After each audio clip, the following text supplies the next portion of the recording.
Welcome to the ASCO Guidelines episode of the ASCO University Weekly Podcast. My name is Gregory Riely, and I'm a medical oncologist at Memorial Sloan Kettering Cancer Center in New York City. Today we feature an ASCO guideline, the 2017 update of the guidelines for the systemic therapy of stage 4 non-small cell lung cancer. These guidelines were published on the JCO website August 14, 2017. These guidelines are developed by an ASCO committee called the Non-Small Cell Lung Cancer Expert Panel. This panel includes medical oncologists as well as experts in systematic review and guideline methodology. To update the 2015 guidelines, we used a systematic review of trials conducted between February of 2014 and December of 2016. The systematic review was supplemented by another one conducted by Cancer Care Ontario as part of their guideline development. The results from this systematic review are included in the published guidelines manuscript on the JCO website. Metastatic non-small cell lung cancer has always been the cancer where the concept of precision medicine has been most well developed. In this update of the guidelines, biomarker evaluation remains a central concept, and its importance expands with the inclusion of new biomarkers and the removal of some empiric use of targeted therapies. In the updated version, the guidelines recommend testing for EGFR and ALK, as well as ROS1, PD-L1, and BRAF. Let's begin with PD-L1, which is an abbreviation for programmed death ligand. Since the early development of immunotherapy with drugs such as nivolumab, pembrolizumab, and atezolizumab, there have been provocative findings to suggest the importance of PD-L1 testing.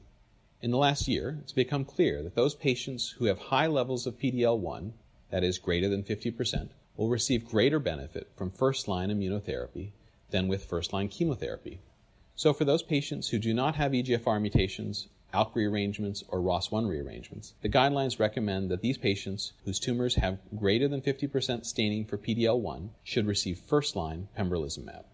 After initial cytotoxic chemotherapy, the importance of PD-L1 testing is less relevant. In that setting, the guidelines recommend the use of immunotherapy for all patients who do not have a contraindication.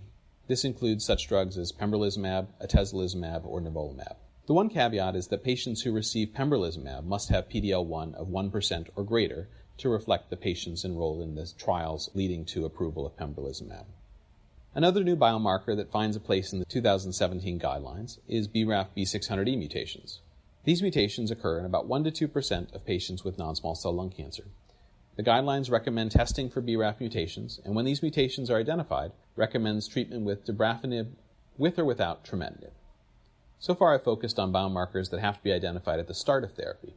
In this update of the guidelines, there's also the addition of testing for acquired resistance mutations in the setting of patients with EGFR mutant lung cancer. As we know, approximately 60% of patients who progress on erlotinib, gefitinib, or afatinib will develop an acquired EGFR T790M mutation. The guidelines recommend testing for this mutation and, importantly, when it is identified, recommend treatment with osimertinib rather than chemotherapy. With this evolution in the further identification of patients by biomarker, it's important to note two areas where the guidelines have removed recommendations. Previous versions of the guidelines have recommended the use of erlotinib as third-line therapy, regardless of EGFR genotype. EGFR TKIs were also recommended in patients with squamous cell lung cancers. Importantly, the 2017 ASCO guidelines for the treatment of stage 4 non-small cell lung cancer have removed recommendations for use of EGFR TKI except in patients with EGFR mutant lung cancer. Finally, I'd like to mention two areas of recent research that were not eligible for inclusion in these guidelines, which may make it into the next update. Two recent randomized trials have demonstrated significant improvement in progression-free survival when patients with ALK-positive non-small cell lung cancer receive first-line alectinib rather than crizotinib.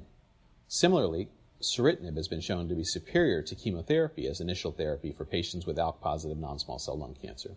Based on these data, the FDA has recently approved both ceritinib and alectinib for initial therapy of ALK-positive non-small cell lung cancer. The most recent data that may find its way into future guidelines are the results of a randomized trial comparing osimertinib to erlotinib or gefitinib as initial therapy of non-small cell lung cancer in patients with EGFR mutations. In this trial, osimertinib was superior to the first-generation EGFR TKIs in terms of progression-free survival. The use of initial osimertinib has already found its way into other guidelines. Thank you for listening to this week's episode of the ASCO University Weekly Podcast. For more information, be sure to check out ASCO University's quarterly e-learning series on ASCO Guidelines by visiting university.asco.org.